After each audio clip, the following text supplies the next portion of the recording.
नमस्कार दोस्तों।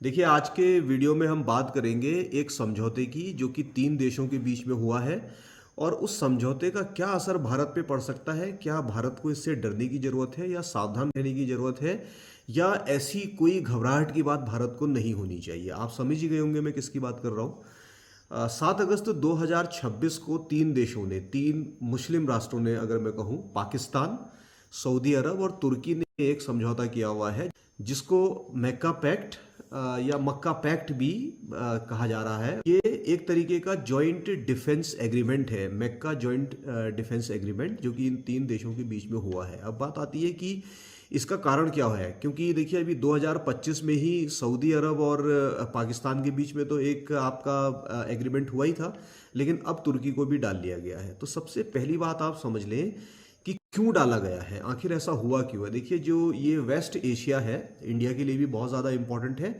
और साथ ही साथ अमेरिका से भी पाकिस्तान के संबंध सभी को मालूम है, सऊदी अरब के संबंध सभी को मालूम है।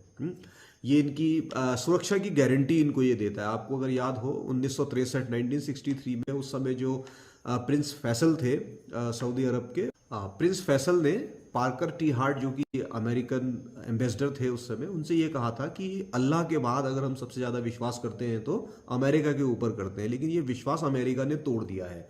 जब से ईरान के साथ संघर्ष स्टार्ट हुआ है अमेरिका का, तब से आपने देखा कि वेस्ट एशिया के जो भी इनके अलाइनमेंट थे, जिनके साथ इनका बढ़िया संबंध थे और जिनसे वादा किया था इन्होंने सुरक्षा देने का, बेसिकली क्या था कि आप हमें तेल दीजिए, पैसा दीजिए, हम आपको सुरक्षा देंगे। यहाँ से अब अमेरिका पीछे हटता हुआ नजर आ रहा है। स्पेशली डोनाल्ड ट्रंप के केस में देखेंगे अगर आप, तो इन्होंने साफ सबको अपने हाल पे छोड़ दिया और ये कह दिया है कि भाई अमेरिका पहले से ही बहुत ज़्यादा उलझा हुआ है कई चीज़ों में, हम सबकी गारंटी नहीं ले सकते। तो जितने भी ये देश हैं वेस्ट एशिया के भी स्पेशली, तो ये अपनी सुरक्षा का खुद हिसाब किताब देख लें। अब क्योंकि ईरान की पहुंच अमेरिका तक तो थी नहीं, वहां तक तो वो मार नहीं सकता था, तो उसने क्या किया, अमेरिका के ऊपर प्रेशर बनाने के लिए उनके अलायंस जितने भी थे इनके ऊपर अटैक करना स्टार्ट किया। अब सऊदी अरब पे लगातार ईरान अटैक करता रहा, तो वहां से भी अमेरिका ने कोई बहुत ज़्यादा मदद इसकी नहीं करी। तो वेस्ट एशिया के इन देशों को लगने लगा कि अपनी सुरक्षा अब इसमें देखनी चाहिए, इसलिए ये तीन देश जो है साथ आए हैं। अब इन तीन देशों की ताकत क्या है, पहले तो इसको समझ लें। देखिए, सऊदी अरब के पास तो तेल के भंडार हैं, पैसा उसकी सबसे बड़ी ताकत है, वो जितना चाहे पैसा खर्च कर सकता है, पहली बात। दूसरी, पाकिस्तान इसमें इन्वॉल्व है। पाकिस्तान एक न्यूक्लियर पावर है जो कि इस गुट को और ज़्यादा मजबूती देता है।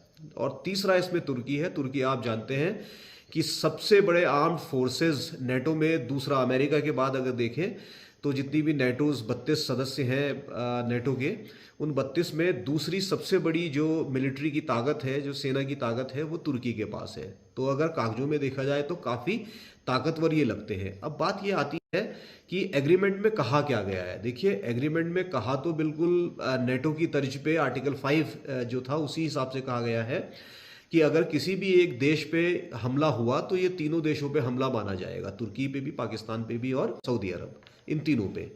अच्छा, लेकिन सऊदी अरब ने ये साफ कहा है कि ये जो ग्रुप है, ये जो हम तीन लोगों का जो ये गुट बन रहा है, ये कोई न्यूक्लियर पावर का अलायंस नहीं है और ये कोई भी मिलिट्री अलायंस नहीं है, किसी भी कंट्री के खिलाफ ये नहीं है।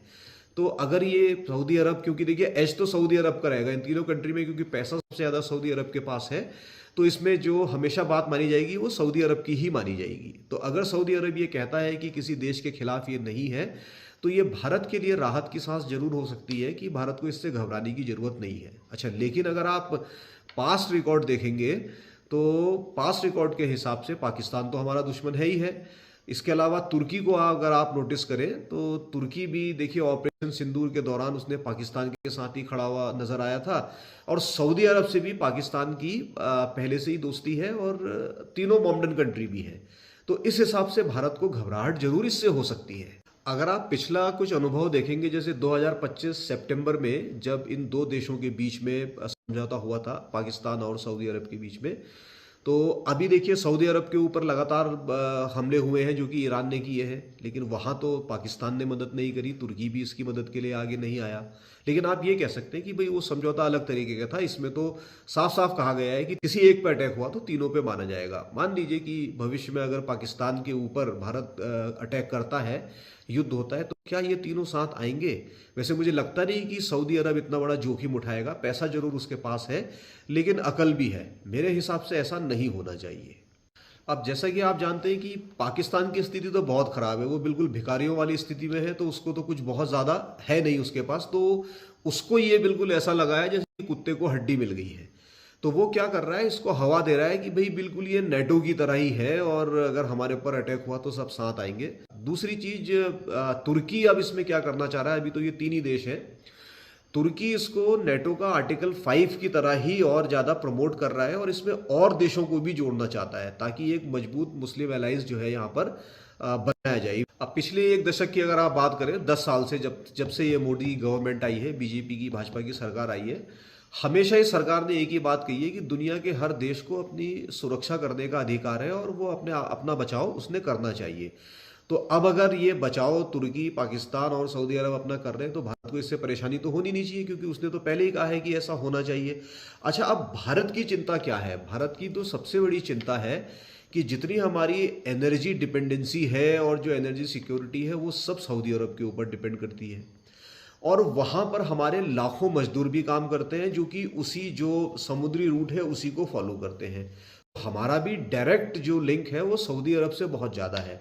लेकिन पाकिस्तान से जिस तरीके से हमारे टेंशन चलते हैं ये भी सबको मालूम है। अभी ऑपरेशन सिंदूर के दौरान इस्लामाबाद में आपने देखा था कि सारे आतंकी ठिकाने उड़ा दिए थे भारत ने, फिर से वो स्ट्रक्चरों को दोबारा से खड़ा कर दिया गया है। इसका मतलब पाकिस्तान तो अपनी हरकतों से बाज आने वाला नहीं है। हालांकि देखिए, राजनीति का बहुत सिंपल सा फंडा है कि कोई भी परमानेंट दुश्मन नहीं होता और कोई भी परमानेंट दोस्त नहीं होता। जियोपॉलिटिक्स में तो यही मामला चलता है।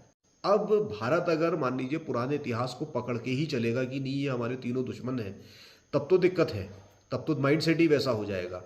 लेकिन आप ये देख लीजिए कि आज की ज़रूरत जो है वो पुरानी दुश्मनी पे नहीं, वो करंट में कौन किसके क्या काम आ सकता है, बेसिकली जो है म्यूचुअल नीड्स की ही जो बात होती है वो ज़्यादा इसमें कारगर साबित होती है।